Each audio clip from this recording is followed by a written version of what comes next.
Hi guys, my name is Nihal. Today we're going to talk about rivers. So rivers start as tiny streams and it flows from mountaintops.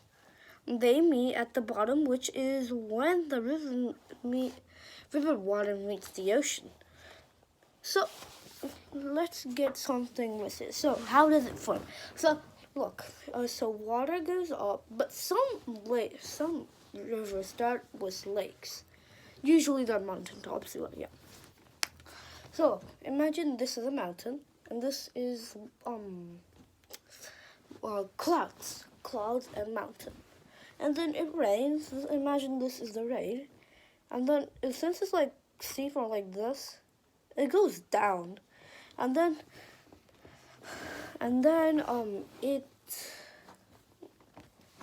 then it like forms a little stream, and as more and more water comes in, it will make a huge stream. So yeah, that's how it works for right now. So the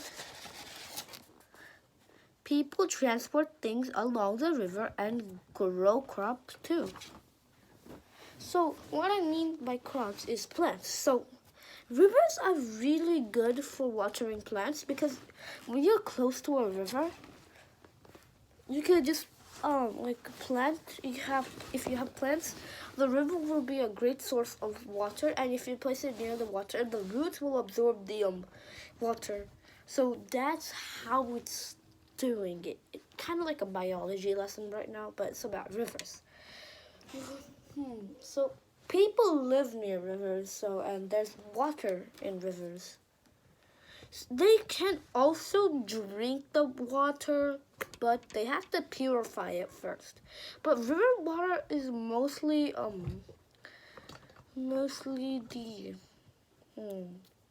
fresh water. Fresh water means without salt. There is some salt, but not a lot. So that's why I call it fresh water, because rivers are fresh water. And bull sharks live in rivers too, but not all rivers. They tend to live in rivers in the Amazon or rivers someplace else. So then what next? So dams water movement to charge electricity. Create electricity. Yeah. So what I mean by the dam, so like when the water moves, the dam is blocking its way. Not blocking it, actually goes through. There's some stuff in the dam that allows, when the water moves through the dam and comes down like a waterfall, it's generating electricity so the city can use. That's a really good idea if you want to if the environment should be safe, because we should not waste electricity, and it's good for the environment.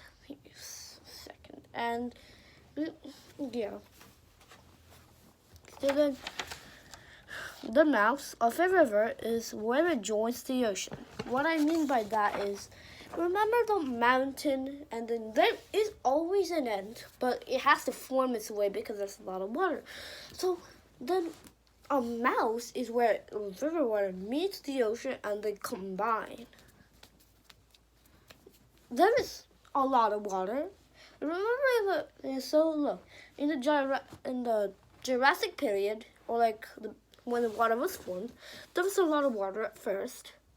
But then there's the same amount of water because we didn't waste all of it. There's the same amount of water, the same amount of water 100 years ago, or like 1,000. So yeah, the mouse, like our mouse, it needs food. So then the mouth of a river is where it meets the ocean. You get it? So like, we chow down food. That's where food meets our mouth, and the mouth meets the ocean. Yeah. So nearby cities use river as its source of water. Some rivers start from a lake.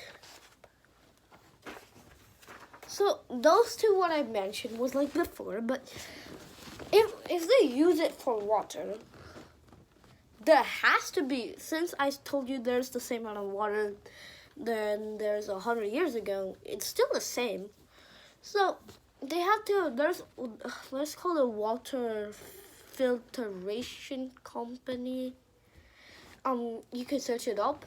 They clean out water, basically, from like urine.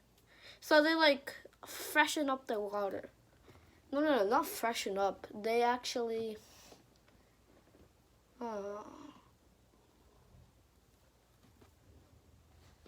purify the water. Urine. So yeah. And when I said it starts up from the lake, so the lake water keeps like to the earth, and since that's so here's a geography lesson.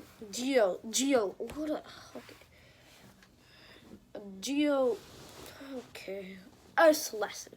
So when water meets it's sometimes like the dirt goes like how do I mention this? I did that. So when a solid meets a liquid, it like breaks apart because after 100 years, of course, the thing will be a little loose or something will fall. That's really dangerous because it's dangerous when people are there. So the people could get hurt. So I don't recommend going to cliffs, but it's not my idea. You could go to but not too much. So like seaside cliffs. So they fall into the ocean, and that's really just what happens. So when rain meets land, it kind of like that, and then after a few thousand years, so there's sulfide, and it gets liquefied. So the liquid is pretty hard too. So look, imagine this is liquid and this is rock, and some liquid gets stuck. Liquid could almost break through rock, or it could just evaporate. Actually, it will just evaporate. So that's it for the video. I hope you enjoyed. This was really fun for me too. I really liked this video. Bye bye.